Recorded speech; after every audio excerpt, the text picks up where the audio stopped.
এবার সেই মেয়েকে আল্লাহ তাআলা অনেক বেশি ভালোবাসেন যেই মেয়ে তার হাজবেন্ডের সঙ্গে হয় সুন্দর এবং কোমল আচরণওয়ালী নারী। অনেক মেয়ে দেখবেন হাজবেন্ড আসলে ওর গা খিটমিটে শুরু হয়ে যায়, খাইসটা চোখের দিক তাকানো যায় না।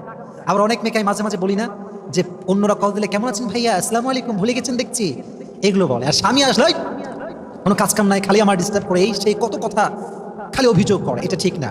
আল্লাহ সে নারীকে বড্ড ভালোবাসে যে নারী তার স্বামীর প্রতি যত্নশীল হয়। সুবহানাল্লাহ পড়লেন না? সবাই জোরে সোরে পড়েন সুবহানাল্লাহ। আমি বোনদেরকে বলবো, স্বামীকে আপনি যে ভালোবাসেন এটা আপনাকে বারবার বারবার বলতে হবে। যতবার আপনি বলবেন ততবার আপনার আমল নামায় সওয়াব লেখা হবে। সুবহানাল্লাহ কোথায়? যতবার বলবেন ততবার সওয়াব।